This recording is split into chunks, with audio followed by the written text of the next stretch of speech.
Hey guys, it's Katie with the Halloween Sisters, and I am so excited, I'm so excited. I am a big fan of slow dopamine. So when I want to find something cool, I try not to just run off to Amazon or eBay or whatever to go grab it. So that being said, I have been trying to keep my eyes peeled for like old R.L. Stine Fear Streets and the old Christopher Pikes, because I read those a lot when I was a kid, and they were scarier than Goosebumps, and I don't really remember much about them. I just remember me and my friend Amy would always trade them back and forth when we were kids, like, I don't know, probably 5th, 6th grade. And so anytime I go out in the wild and go to Goodwill or go to Half Price Books, I always try to keep my eyes peeled for them. And I never see them anywhere, ever. And I always look in like the YA section and the teen fiction section, and they're just never, ever, ever there. And to the point where I almost feel like I am a crazy person for even remembering these stupid things. But anyway, I needed to go grocery shopping today, and there was that little voice in my head that said, hey, it's a nice day outside, and it's feeling particularly fall-like, and you should drive to Half Price Books before you go to the grocery store. And I have learned to listen to this voice, and so that is what I did. And I went to Half Price Books, and I just started wandering around and checking all my usual spots. And so I looked in the teen fiction and the YA fiction, and there was nothing there. And then I always check the kids' DVDs, because you never know if you'll find an old Monster High DVD, because my kid loves those, and she's super sad that she decluttered them all. And so I always keep my eyes peeled in case I see one and I pick it up for her. And then I was looking at the old vintage paperback section, and you would not believe what I found there. And I was so excited.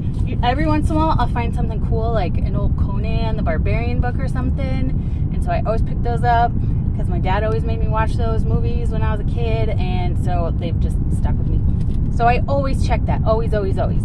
And every once in a while, I'll find something cool in there. But today, I super hit the jackpot, because I did not find one, but 2 teen horror books.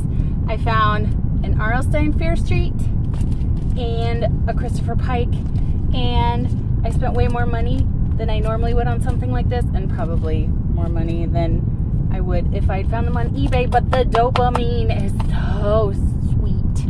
I am so excited. And they're really thin. They really don't take very long to read, and I'm so excited to read them. Like, you guys, I am so excited to read them. Like, I can't even. You know the Halloween nostalgia. You know what I'm talking about. So this right here. And also I found a super classic, The House of the Seven Gables, which is like an like really old gothic.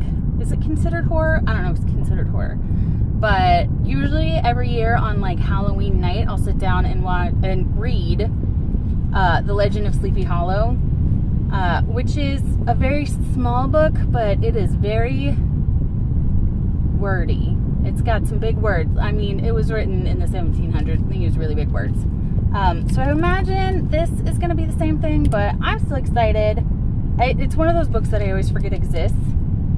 But then when you see it on lists of like classic books that you should read, it's like there. So I found it and I grabbed it. And I do also always check the Stephen King section, and they had The Colorado Kid, which is like one of my absolute favorite audiobooks. I worked data entry for a super long time, and this was one of my favorite audiobooks to check out, and I've never seen an actual physical copy of it anywhere before. So that was exciting. So I'm just gonna have to keep my ass off of social media for the next couple of weeks and do some reading. So anyway, I was super excited. I had to share my excitement. Hopefully you can all be excited for me. And yes, anyway, like and subscribe if you like Halloweeny stuff and nostalgic stuff. And yeah, I don't know, I'll talk to you guys later.